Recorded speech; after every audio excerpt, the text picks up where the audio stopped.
Bir insonning kim bilan, qanday bir shaxs bilan turmush qurishi shu kishining hayotidagi eng muhim qarordir. Diplomlarga, unvonlarga ega bo'lgan kishi bilan turmush qurish baxtli nikohning kafolatimi?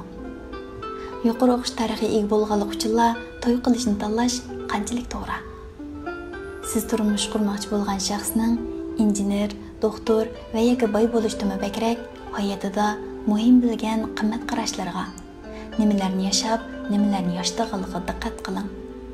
Mendan kechib, biz qimmatni yashamagan, yashatmagan qimmat qarashlarning qimmati yo'qdir. Shundaqla xushallik va huzurga to'lgan hayotim yo'qdir. Assalomu alaykum azizlar.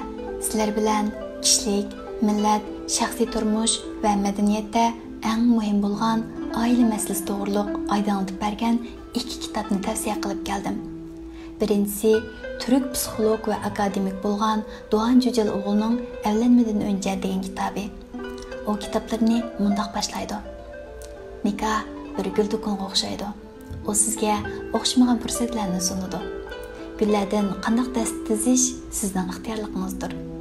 Bir qiz bilan bir yigitning o'xshamagan ikki farqli hayot hikoyalari nikohda bir yerga keladi. Qiz yigit turmush qurishdan avval fikr birligi, nishon birligi, g'oya birligi, orzu va xayol birliklari, shundaqla xarakter va mijoz birligi uchun vaqt va kuch sarf qilishga diqqat qilish kerak. Ayol o'zlarining nikohda o'xshamaydigan hikoyalaridan bizning hikoyamiz deb ataydigan yangi hayot hikoyasini yozish qadamini muvaffaqiyatli holda bosgan bo'ladi. To'y qilganingizda bundan keyingi hayot hikoyalaringizning eng muhim, eng kuchli quvvatini tanlagan bo'lasiz.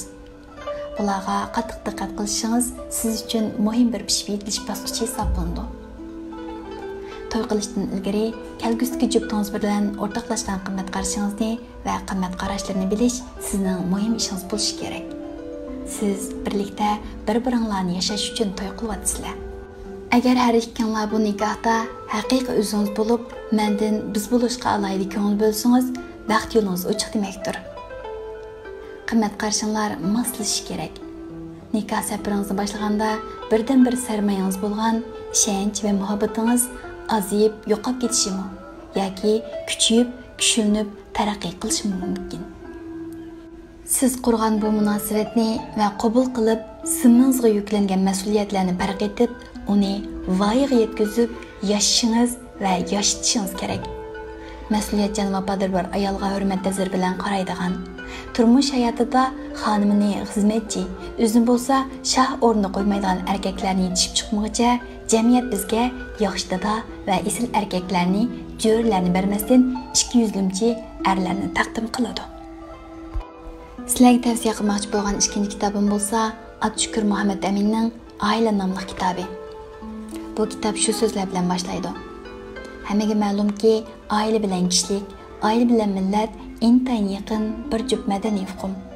Oila insonning moddiy turmushi va ma'naviy turmushining har bir individu uchun asosli ijtimoiy birlik qatlami. Oila nuqul ma'nodagi ikki jins qo'shilmasining qonuniy shakli bo'lib qolmay, u yana inson avlodlarining tavalludgohi. Mehr shafqat, aql idrok, axloq odat, bilim madaniyatni yetishtiradigan tunji maktab. Qo'shnilarga, ilm o'choqlariga, jamiyatga, kishilik dunyosiga yuzlanadigan birinchi busuqsi. Umr ajrlarining eng mufassal muzeyi. Ko'ngil jarohatlarining eng ishonchli shifoxonasi. Kishini mangulik dunyoga uzatadigan musibat uyi. Avlodlar shajarasining yildizi va shahi. Millatni qo'yib chiqadigan qalb. Oila quramga yetgan yigit qizning uchirma bo'lgan qushbochkalardek qanot qiyqib qo'nishga tamsildigan biroq sambig'i. Lekin nurg'un qiz yigitlar, ayollar, hatto bo'g'ay mo'maylarmi oila degan nikohdan keyin boshlaydigan turmush deb qaraydi. Millatimizda sodir bo'layotgan, oila qurg'anlarda sodir bo'layotgan, millatning ma'naviy safosiga dog' silayotgan bir qator nuqsonlar, illatlar, baxtsizlikning bizning oila va kishilik haqidagi qarashlarimizning echilmaganligi. Buning ilmiy ong va ruhiy tayyorliqsizlik bilan bevosita munosabatli ekanligini his qilganlar zodi qanchalik. bizning qavul yigitlarimiz bilan nazuq qizlarimiz balog'atga yetgandan keyin muhabbat va oila havaslariga giribtor bo'lsa-mu, ular bu jihatda hech qanday zarur tarbiya ko'rmayla nikohlik bo'ladi, farzandlik bo'ladi.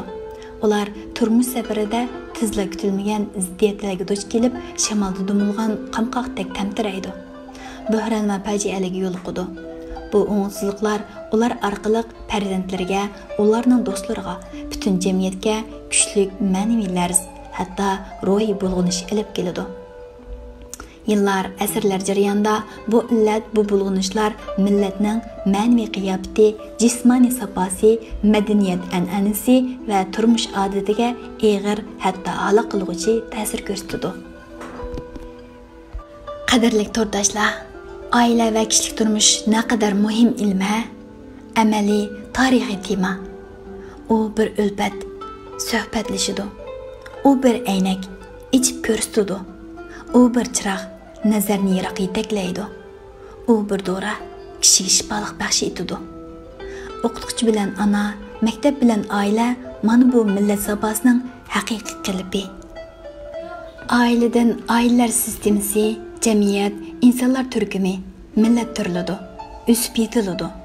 Ailelerning moddiy va ma'naviy, aqliy va axloqiy sharoiti va qiyofatiga e'tiborsiz qarash jamiyat va millat insoniyatning real va kelgusiga e'tiborsiz qarash hisoblanadi.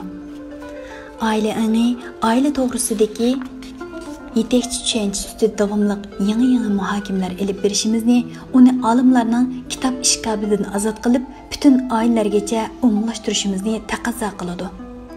Bilish lozimki, oila angi eg'izla emas, amaliy turmushda, bir bilak avtorlar ishkobida emas, butun oilada, oila boshliqlari bo'lgan ota-onalarda emas, butun inson naslida hozirlash lozim bo'lgan ondan iborat.